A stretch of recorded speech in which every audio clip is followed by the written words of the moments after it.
उत्तर प्रदेश में सरकार एक ऐसी भर्ती निकाल रही है जिसका साइज ही अपने आप में एक खबर है। आज हम इसी की तह तक जाएंगे। एक ऐसी भर्ती जो शायद राज्य के इतिहास की सबसे बड़ी भर्तियों में से एक है। जी हाँ, 41,000 से भी ज्यादा पद, और वो भी सिर्फ एक रोल के लिए।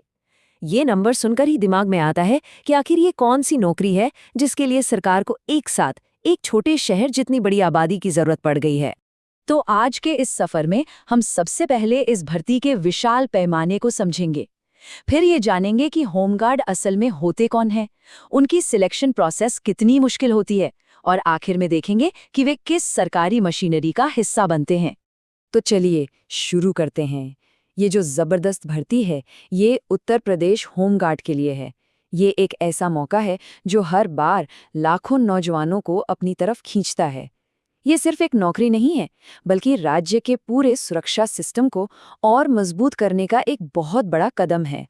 तो अब सबसे बड़े और बुनियादी सवाल पर आते हैं। आखिर ये होमगार्ड हैं कौन? समाज में इनका रोल क्या है? चलिए इसे थोड़ा आसान भाषा में समझते हैं। देखिए, होमगार्ड को एक स्वयंसेवी सहायक बल कहा जाता है। इसका मतलब इनका मेन काम है पुलिस की मदद करना, और किसी भी इमरजेंसी जैसे बाढ़, आग या किसी हादसे के वक्त आम लोगों की मदद के लिए सबसे आगे रहना। हाँ, स्वयंसेवी का मतलब ये बिल्कुल नहीं है कि इन्हें सैलरी नहीं मिलती। इन्हें मानदेय मिलता है, पर इनका रोल एक परमानेंट सरकारी नौकरी से थोड़ा अलग होता है। और यहाँ पर मामला और साफ हो जाता है। पुलिस एक परमानेंट फोर्स है जिसका काम है सीधे कानून लागू करना। दूसरी तरफ होमगार्ड एक सपोर्टिंग फोर्स है जिसे खास तौर पर यूपी होमगार्ड एक्ट 1963 के तहत बनाया गया था, और इनकी भूमिका पुलिस को सपोर्ट करने की है। अगर इनके काम को देखें तो उसका दायरा काफी बड़ा है।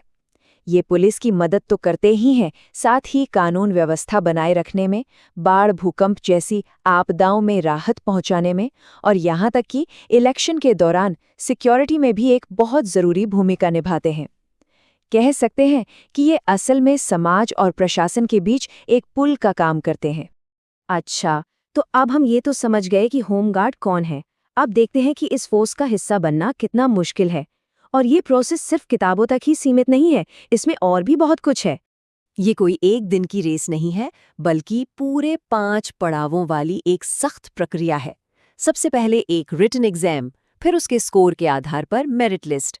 इसके बाद शुरू होता है असली टेस्ट, फिजिकल स्टैंडर्ड्स यानी लंबाई चौड़ाई का माप, और फिर एक बेहद मुश्किल फिजिकल एफिशिएंसी टेस्ट, और आखिर में डॉक्यूमेंट वेरिफिकेशन और मेडिकल होता है।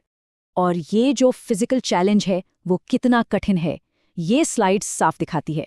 पुरुष कैंडिडेट्स को 28 मिनट में लगभग 5 किलोमीटर दौड़ना होता है, जबकि महिला कैंडिडेट्स को 16 मिनट में करीब 2.5 किलोमीटर। ये सिर्फ एक दौड़ नहीं, बल्कि स्टैमिना और इच्छा शक्ति का असली इम्तिहान है। तो चलिए अब एक छोटा सा रैपिड फायर क्विज खेलते हैं।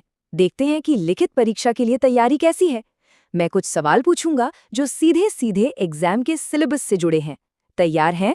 पहला सवाल, साहित्य से मशहूर नोवेल गोदान किसने लिखा था? इसका जवाब है मुंशी प्रेमचंद। अगला सवाल, अगर साइबर क्राइम की रिपोर्ट करनी हो तो नेशनल हेल्पलाइन नंबर क्या है? वो नंबर है 1930। अब जरा इतिहास की बात करते हैं। 1857 का विद्रोह सबसे पहले किस शहर में भड़का था? सही जवाब है मेरठ। और आखिरी सवाल, उत्तर प्रदेश पुलिस की ऑफिशियल टैगलाइन क्या है? इसका जवाब है सुरक्षा आपकी, संकल्प हमारा। तो इन सवालों से एक अंदाजा लग गया होगा कि जनरल नॉलेज के पेपर का सिलेबस कितना बड़ा है। इसमें भारतीय संविधान, इतिहास, भूगोल, करंट अफेयर्स और यूपी से जुड़ी खास जानकारी, मतलब सब कुछ कवर होता है। चलिए अब इस कहानी के अगले हिस्से पर चलते हैं और देखते हैं कि ये होमगार्ड्स आखिर किस बड़े सरकारी ढांचे का हिस्सा बनते हैं। अब एक कैंडिडेट के सफर से हटकर पूरे एडमिनिस्ट्रेटिव स्ट्रक्चर पर नजर डालते हैं। ये उत्तर प्रदेश सरकार का आधिकारिक प्रतीक है। होमगार्ड विभाग इसी शासन व्यवस्था के अंदर काम करता है। देखिए, किसी भी राज्य सरकार की तरह यूपी सरकार भी 3 मेन हिस्सों में बटी है। एक है कार्यपालिका यानी एग्जीक्यूटिव, जो कानून लागू करती है।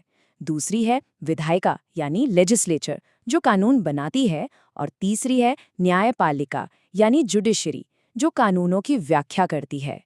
तो अब सबसे जरूरी बात, होमगार्ड संगठन सरकार की कार्यपालिका शाखा के तहत आता है और ये सीधे गृह विभाग यानी होम डिपार्टमेंट को रिपोर्ट करता है।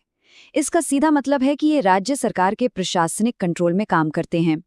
और इस डिपार्टमेंट की सीधी जिम्मेदारी एक मंत्री के पास होती है। फिलहाल श्री धर्मवीर प्रजापति राज्य मंत्री के तौर पर जेल और होमगार्ड दोनों विभागों का काम देख रहे हैं। इससे पता चलता है कि इस संगठन की जवाबदेही सरकार में कितने ऊंचे लेवल तक है।